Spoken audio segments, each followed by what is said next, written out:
श्री वैष्णव प्रबंधन संस्थान में अंतर्राष्ट्रीय वेब संगोष्ठी आयोजित की गई। संगोष्ठी का मुख्य उद्देश्य वर्तमान वैश्विक महामारी के पश्चात विश्व स्तर पर उच्च शिक्षा के क्षेत्र में होने वाले मूलभूत प्रतिमानों के बदलाव एवं उक्त अनुसार उत्कृष्टता एवं समग्र विकास के नए आयामों की संभावनाओं पर विचार मंथन किया जाना है, जिससे वैश्विक महामारी के पश्चात उच्च शिक्षा की गुणवत्ता एवं शोध को बढ़ावा देकर उत्कृष्टता की ओर अग्रसर किया जा सके। साथ ही उच्च शिक्षा के विद्यार्थियों के लिए सकल सुलभ एवं गुणवत्तापूर्वक ज्ञानार्जन सुनिश्चित किया जा सके। संगोष्ठी के मुख्य अतिथि प्रोफेसर डॉक्टर अनिल सहस्त्रबुद्धे, अध्यक्ष अखिल भारतीय तकनीकी शिक्षा परिषद नई दिल्ली। कार्यक्रम की अध्यक्षता श्री वैष्णव विद्यापीठ विश्वविद्यालय इंदौर के कुलाधिपति श्री पुरुषोत्तम दास जी पसारी ने की एवं कुलपति डॉक्टर उपिंदर जी धर भी विशेष रूप से मौजूद थे। अनिल सहस्त्रबुद्धे जी ने अपने अध्यक्ष भाषण में विचार व्यक्त करते हुए कहा कि मुझे दुख है कि महामारी में दूसरी लहर में युवाओं को ज़्यादा खोया है, परंतु मृत्यु दर 1% ही है। हमें 99% जीवन को आगे लाने का प्रयत्न करना चाहिए। अब समय है उद्योगों एवं शिक्षण संस्थानों को कंधे से कंधा मिलाकर चलना होगा। उद्योगों की मांग पर ही पाठ्यक्रम की संरचना करनी होगी। महामारी के दौर में artificial intelligence, machine learning, data science आदि विषयों को शिक्षण संस्थान में पढ़ाया जाना चाहिए। हमारी शिक्षा ऑनलाइन एवं ऑफलाइन दोनों प्रकार से होना चाहिए। तकनीकी शिक्षा शिक्षकों के लिए 20 विषयों पर 5 दिवसीय कार्यशाला का आयोजन कर रहा है। मध्य प्रदेश में इंदौर शहर में 5 तकनीकी सत्रों में भारत के 15 राज्यों के प्रतिभागियों द्वारा 90 शोध पत्र का प्रस्तुत किए गए एवं कुल 150 प्रतिभागियों ने ऑनलाइन शिरकत की। कार्यक्रम का संचालन श्रीमती खुशब किया। इस अवसर पर संयुक्त कुल सचिव डॉक्टर अरविंद सिंह, सह संयोजक डॉक्टर धनश्री नागर एवं डॉक्टर एकता अग्रवाल सहित सभी शिक्षक एवं छात्र उपस्थित थे। A very good morning to all of you. It's lovely that a conference of this nature about discussion on post-pandemic paradigm shift in higher education, a new global perspective, is being organized by Sri Vaishnav Institute of Management Indore, which has a long legacy of more than 130 years. My co-panelists, or whatever you say, guests of honor, guests who have been there, who will be speaking after me: Professor Manindra Agarwal, Professor Ugur Goen, Professor Pradeep Kumar. And from this institute itself, Dr. Upinder Dhar very eloquently talked about the pandemic, the problems that are there, the sad saga that we have been going through, and then what are the opportunities that exist in the future. And Dr. Purushottam Das Pasari ji, Dr. Devendra Muchal ji, Dr. George Thomas, who has been after me for coming to this conference, all of you, I greet all of you on this occasion. And let me move on to, we are talking about post-pandemic, but I don't know whether when will that post-pandemic come. The pandemic is continuing. There was first wave when from around February, March last year, 2020, to about October, November, we were feeling safe. Now we have crossed that barrier. But come January 21, slightly in Mumbai, Maharashtra, it started off, and again, all over the country, the second wave is sweeping, and it's very unfortunate. Unlike in the first wave, in this particular wave, we have found very dear ones, very young ones also losing their lives. And it's a very sad story, which Dr. Upinder Dhar very pointed out. And therefore, the challenges are enormous. But nevertheless, we are sure this post-pandemic will come someday. May not be immediately, but at least 1 year down the line. Even if third wave comes, we will cross that barrier also. We will certainly, unfortunately, will lose some of our colleagues, friends, relatives, but there will be huge number of people who will survive, because the death rate is only 1%. We have to see the positive part of it. 99% of them are surviving. But we need to take care of ourselves. Let us follow all the COVID norms that are required wherever we go out. We have to take vaccination in our stride and then continue. Now, coming to the new era which is going to come up, fortunately, around the same time, the new national education policy was announced. And that came on 29th of July 2020. But I'm very happy that AICTE started its reforms process way back in March 2017 in one of the EC meetings. We had a clear 10-point agenda, And all of these have become part of the policy. So that is a very lovely thing that has happened. Whether like Upender ji told about regular revision of the curriculum, it's not because of pandemic. Even prior to pandemic, this was always the necessity. Whether it is industry interaction, whether it is curriculum being revised regularly, was always the need. But unfortunately, our universities were sluggish, and we gave an impetus by giving an open platform where all the curricula were revised by experts drawn from different IITs, industry people, and said this is model curriculum. Many times when AICT gives, people assume that we have to follow it everything letter by letter, word by word. But no, any university which is autonomous has every opportunity to tweak with that. But because they were not doing the curriculum revision, we gave revised curriculum. So you now make your minor changes in that, and all that what is desired has been embedded in that. And therefore, whether it is a mechanical engineering student, electrical, civil, or management or chemical engineering student, we said some courses are going to be relevant in all domains. That is artificial intelligence, machine learning, robotics, 3D printing, blockchain, augmented reality, virtual reality, cloud and quantum computing, cyber security. I think no one can be untouched by these phenomena. In fact, for example, AI and data science will become part of the school curriculum in the years to come. And therefore, if our universities and colleges do not adopt this, who else will? And therefore, we gave this. But we found that teachers were not trained. They were all the vintage era, someone graduated 30 years ago, 20 years ago, 40 years ago, never knowing what are these technologies all about. So we started our programs of faculty development with the nomenclature of Atal Academy. This Atal stands for AICT's Training and Learning Academy. Atal Academies have been conducting these programs week after week. And in some of the weeks, it's a 5-day program, full week program. And earlier it was in the face-to-face mode. And again, I'm coming to the nomenclatures being used, quite often, online and offline. I have got some disturbed feeling when it says offline. In fact, the face-to-face mode is an online, you are together, but we call that as offline. And the one where we are in virtual environment, seeing to each other only in a photograph or a video, we call that as an online. I think, of course, this is online. We are simultaneously looking at each other, but the right terminology should have been synchronous and asynchronous. Even online education can be synchronous and it can be asynchronous. You can watch those videos. And we were also reading textbooks and reference books after the class is over. That is asynchronous learning. So there is a synchronous learning and asynchronous learning. And therefore, whether you call it real, virtual, online, offline, whatever the mode, all variety of blends have already been talked about in the future. And that is what is the post-pandemic scenario. But what we did using technology is a great enabler. And because our Atal Academy programs of training faculty in all these emerging areas suddenly stopped, we started off on the online mode and a 5-day full-fledged workshop for faculty members in all these emerging areas. There are about 20 areas which we have identified. And in the last 1 year during pandemic, through 948 programs, we have trained as many as 165,000 faculty, and it is a global world record. UK, London has already recognized this.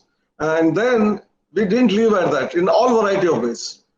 What is also significant and important in the new education policy talks about value system, values, whether it is Indian knowledge systems or in general, the ethics, morals, integrity is very, very important and crucial for both society, industry, political life, and anywhere in the life.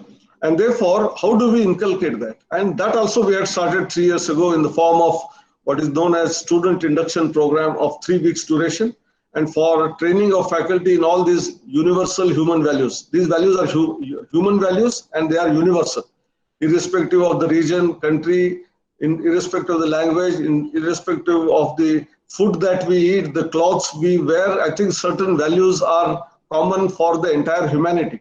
And these values have to be inculcated amongst our students. So we started this universal human values student induction program, faculty development, and that too also on during this pandemic, and we have trained 40,000 teachers under this particular category.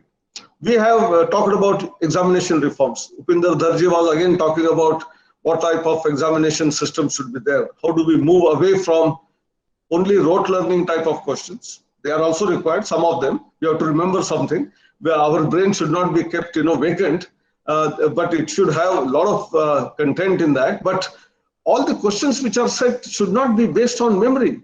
You can just reproduce and get marks without understanding. So I think moving away from that in terms of Bloom's taxonomy, how you can engage students in terms of evaluation through understanding of the subject, critical thinking, analytical ability, data analytics, mathematical ability, creativity, honesty, integrity, all embedded in the question paper. How do you create such question paper? I think we have this exam reform policy, which is a beautiful booklet, and we have created huge number of question papers and question banks, which are all there in our website. Please refer to them.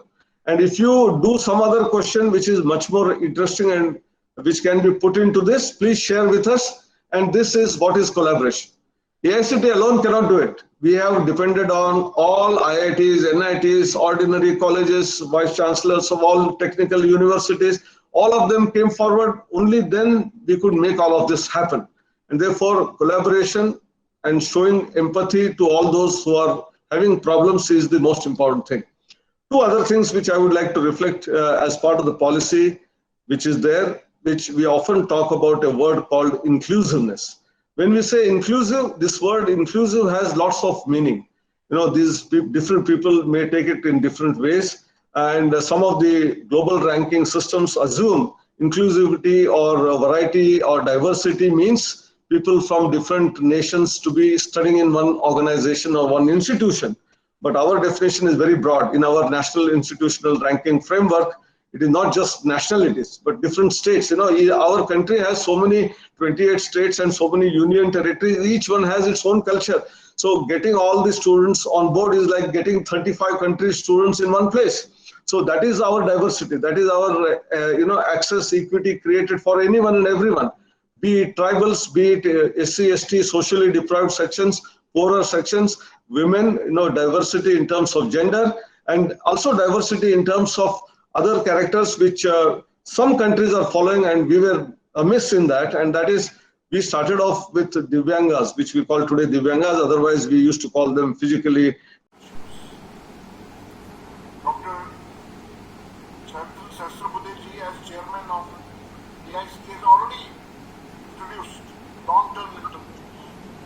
And such long-term internships are going to sustain, and such internships are going to be more relevant during the time to come. I think that integration, that exposure, more exposure to industry will be very much required. We cannot afford to restrict the students to classroom tuition only.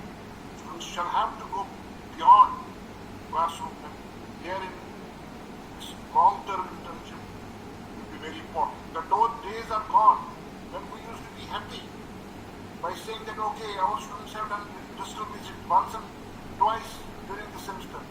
That will not be enough. Just industrial visit will not be enough. Long-term internship is required to bring theory to practice. Fourthly, online classes will be significantly supplemented, or other way around, offline classes will be significantly supplemented by online classes or online mode. So online mode, which we are right now currently during lockdown for last 1 year, more than 1 year using, it is going to stay, it is going to continue, and it will very strongly, very significantly supplement the offline interaction in the physical classroom during the times to come when we are back to the campus. So technology, as all of us know, technology has come to our rescue after pandemic and after lockdown. Physically we could not meet for a long time. Physical interaction was not possible. Physically face-to-face interaction was not possible. But this technology came to us, our rescue. We have been using technology and remaining in touch with each other, not restricting to the country, but across board, international. Globally, we have been reaching each other, sharing our understanding, sharing our knowledge, and doing what we have been doing earlier.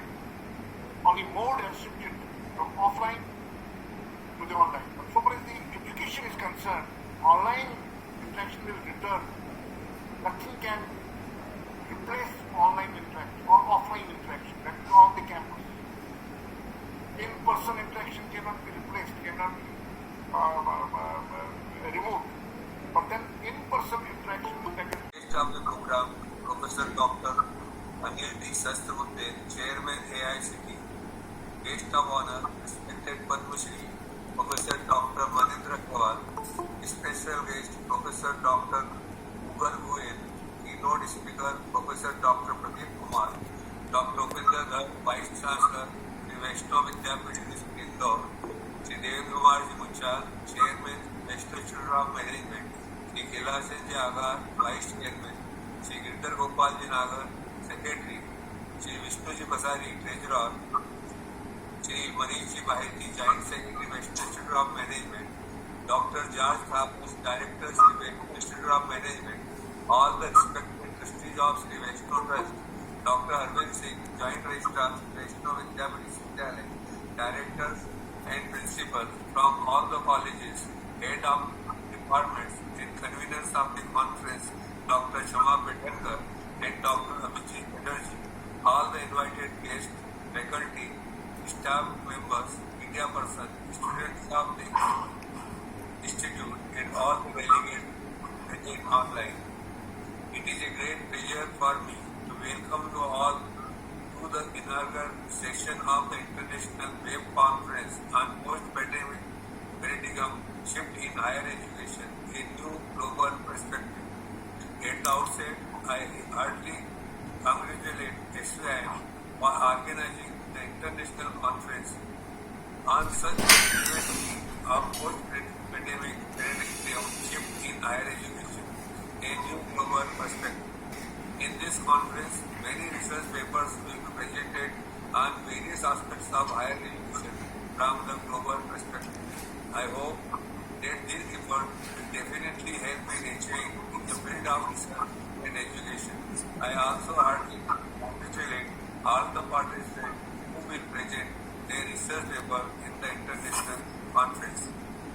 I would also like to say a few words about the Vaishnav Institute of Management. This institute has the credit to be pioneer in starting the postgraduate management program in Madhya Pradesh, India. This institute started with 2 part-time diploma courses and now offers 2 postgraduate programs, 3 undergraduate programs, and a recognized research center of Ability University for PhD program. During the glorious journey of 34 years of academic excellence, the institute has become a choice in higher education in the country for the management and computer science programs.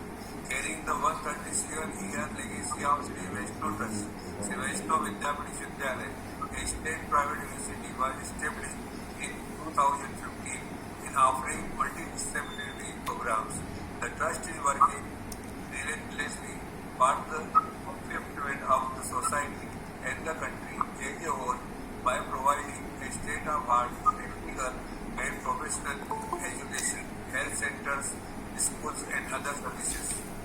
I sincerely wish that this international conference will be a great success in terms of sharing knowledge and experience and the beginning of a long and good cooperation of all educators and researchers. I once again congratulate and thank all the guests and participants.